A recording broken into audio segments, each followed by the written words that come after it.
Well, they're having tea and they're taking, painting watercolors, but it's just a wonderful shot of, behind the scenes of Bride of Frankenstein. But one of the reasons Jeff's here today is one of the things we've really unearthed a lot of information about is something that's not very well known about Jack Pierce at all, and that is the Universal Pictures basketball team. I'm going to have Jeff.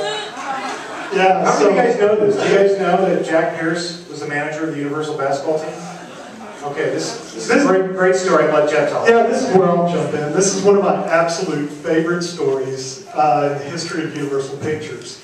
And back in the 1930s, Universal had a very competitive basketball team. And they competed in the Amateur Athletic Union. And this was before the days of the NBA, so there really weren't any professional teams. So what happened were a lot of companies sponsored basketball teams, and they would hire employees based not so much on their skill set that would be applicable in the workplace, but rather their prowess on the basketball court. So Universal was really no different in the fact that they hired a bunch of star basketball players from UCLA to come work at the studio, and then they would go around the country and play other company teams. And Jack Pierce was the manager of this basketball team. And as Scott mentioned, he did have a career as a baseball player, so he was an athlete and had an interest in athletics.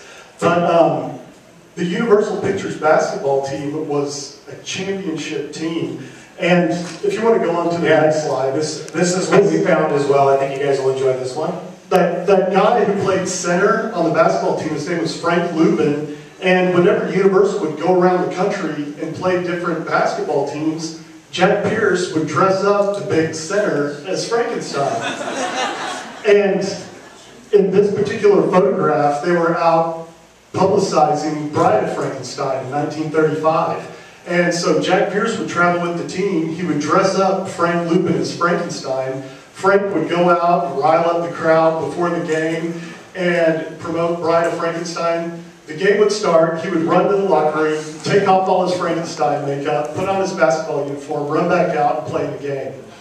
And so this is something that went on at the studio. Pretty much, I had this picture from 1935. Just the thought of all right, go out and entertain the crowd, but we need you in the game. When did he come back in? The third quarter? It's amazing. We're discussing how long it must have taken the makeup to come off, and so who knows, maybe he played a couple games in the makeup.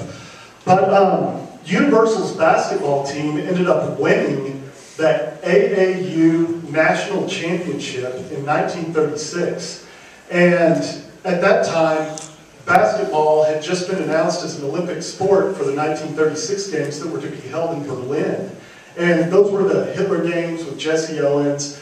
But anyway, the Olympic Committee decided that they would create the basketball team from the two teams that competed in the AAU finals in Madison Square Garden. So half of the Universal Pictures team went on to the Olympics and won the gold medal. So not too many people know that the original Dream Team that first won an Olympic gold medal was actually made up of Universal employees. But the timing of all this is really interesting because whenever Universal won that national championship in 1936, it was almost simultaneously when Carl Laemmle lost the studio. After the production of Showboat, the studio went bankrupt. And Jack Pierce received a telegram from the executives saying that the studio was not going to sponsor the players to compete in the Olympics. For one, they didn't want to pay their way over there. And secondly, the studio wasn't too enthusiastic about sending a group of employees over to Nazi Germany. And so the guys from Universal actually paid their own way to New York, where they're able to catch a boat to Berlin, and competed in the Olympic Games and won the gold medal by beating Canada 19-8. So there's 19-8. And the game was actually played outdoors on a gravel court. And it's said that Germany didn't have a team, so that's the venue that Hitler picked because Germany didn't have a basketball team. So that Hitler. But anyway, Jack Pierce was the manager of that Universal Pictures basketball team, and that's just not a fact too many people know about. So, and the last picture we have on this subject is I'm assuming, Jeff, this is when they won the national championship? I think, yeah. Lindley Jr. handing the trophy? Yep, that's Lindley Jr. with the trophy, and you see Jack Pierce right there with the basketball team. So, yeah, it's a fun fact. It's one of my favorite stories in the history of Universal. So after we got past Bride of Frankenstein, the next kind of major film that comes along is a movie called Werewolf of London. Kind of a test run for the Wolfman. In fact, Pierce devised a makeup that was a lot more like how we know Lon Chaney Jr. in the Wolfman. This is an image of what that was going to look like. And Mike, you and I were just talking about this. Would you mind real quick sharing your thoughts about why they didn't go with this makeup? Yeah, well, the Werewolf of London was actually a vehicle that was going to be made for Karloff. It was originally called the Wolfman, and then it got put on hold, and they came up with the Werewolf of London, which really is a retelling of the Jekyll and Hyde story, you know, with werewolfism thrown in there. But the makeup, Jack devised this particular makeup, and there's many stories why this makeup wasn't used, and what they say is that Henry Hall didn't want to wear such elaborate makeup. He wanted his fans to know it was him, you know, this established actor. But also, if you talk to people like Cortland Hall and people like that, the story also goes that in the script, if you watch the movie, certain key players in the movie, they recognize him through his hirsute guise. So, to me, it makes sense that they actually said, wait a second, we have to make this still resemble Dr. Glendon. The characters even need to know, recognize him through his werewolfism. So I don't really think it was really all of, Henry Hull's fault there. But I, for one, particularly think that, some people are going to crucify me here, but I think that the Werewolf of London is a more successful and scary demonic makeup than the Wolfman. It just become used to the Wolfman. But it's actually a really successful makeup. And I'm glad that they didn't use this particular one, so we could have a double treat when it came 6 years later.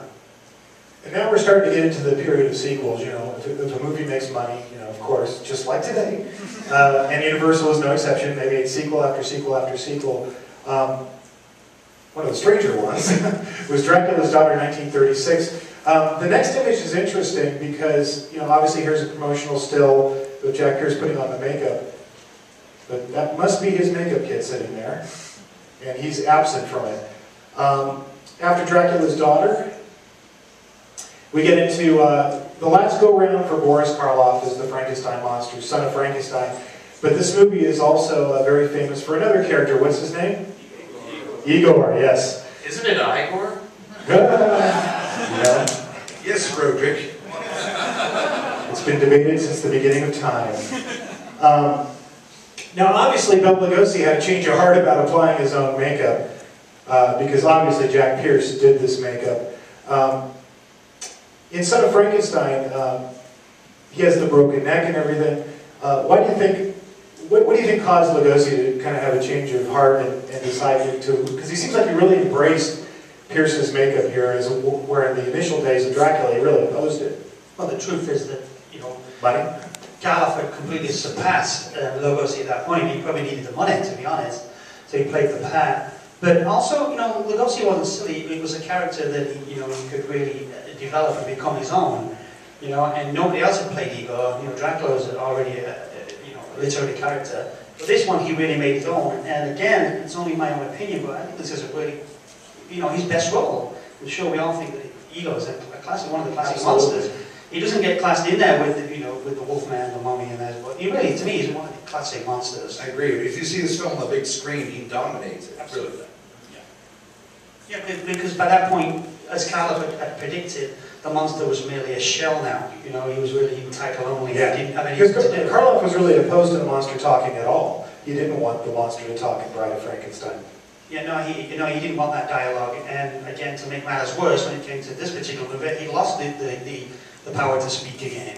So I think Karloff made the right, was right in the first place. So what you're looking at here is, they very famously they celebrated Karloff's birthday on the set. This movie really seems like it was kind of, a very sentimental movie for all the guys involved. But you can really start to see, aside from the hijinks going on the set, that's director Roland Lee and obviously Lugosi, Karloff messing around with Jack Pierce.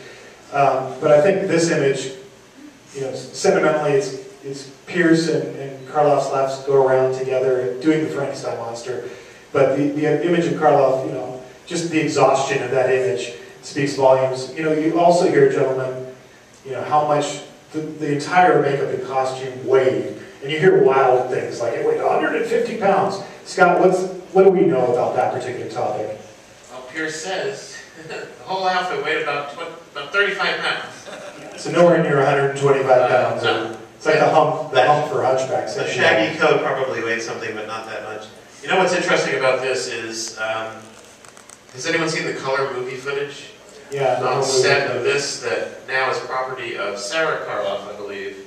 It was color movie footage that I believe his wife, her mother, took on this set. It's the only color footage of any of these films. Yeah, except Phantom of the Opera. That was the only color film, and he's green in that. Well, wasn't that just test footage though? Wasn't that testing the colour? Yeah, because well, it was home movie footage, so I don't know if it was a test. Yeah, but it was specifically the birthday party because you see him goofing around in the camera. He sticks his tongue out of the camera. yeah, it's kind of like a joke, but it does show him to be sort of a kind of a lighter green. It's not a deep dark green, but, and you can comment on this more, in the early 30s, Pierce is on record saying that the makeup for the 1931 film was sky gray.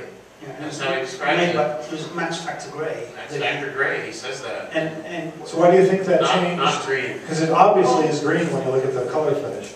I mean, one of the theories is that on the posters themselves, they didn't want a grey monster was dull and boring. Who was grey? Let's make this flamboyant. Let's make this bright. And they made him green. A green monster's cool. You know, we all know that. So yeah. So then what happened was, you know, when they were going to do some Frankenstein in colour originally, they did tests. So you know, perhaps that's why you see him as green in that particular footage. Because Herman Munster, when he did the colour movie, they did him green, but when he was shot in black and white, he too was sky grey. So I believe the actual makeup itself was sky grey, but I don't believe that Pierce, if you know, intended the monster to really be grey. If you saw him, he'd definitely be a green off colour. Now, even though that was the end of the Frankenstein collaboration for Jack and Boris Karloff, they obviously still continued to work together. Tower of London in 1939. Here's Jack putting on Boris's famous bald makeup for that film. And then came The Mummy's Hand. This is with Tom Tyler in 1940 playing the mummy. Man-Made Monster. Here comes Lon Chaney Jr. And then in 1941 also, of course, one of the real high watermarks for Pierce's career, The Wolfman. Now, we're going to come back to the how did Jack Pierce get along with his actor's story one more time, because there's a lot of stories about Lon Chaney Jr. and Jack Pierce famously not getting along on this particular film. And I think that had a lot to do with this image. The hair, once it was applied, the yak hair was singed. You know, so if you've got something burning hair that close to your face, you're going to have some accidents along the way. What do we know about this particular relationship between Jack Pierce and Lon Chaney Jr.? Well, they really didn't like each other at all, you know. I mean, a lot of it's got to do with Lon Chaney Jr.'s own temperament as well. I mean, the man admittedly was a heavy drinker. You know, he said, if you don't get my performance out of me in the morning, you're not going to get any performance because I'm just going to be unconscious. So Jack had to deal with that as well. You know, and they said that Jack was, this very stubborn and militant type of gentleman. But he had a job to do, and he had set hours to get it done, and his name was going to be on the credits as well. So I don't think so much that he was rude. Actors now, the former planes that are made today, everything is done a lot softer and a lot easier on the actors because of the huge star billing. But back then it wasn't the same. The stars didn't have that same kind of what would the word be, power as they have now today. So Jack had a job to do, so he's not going to suck up to them. He's just going to say, you know what, I'm going to make you look like a living corpse.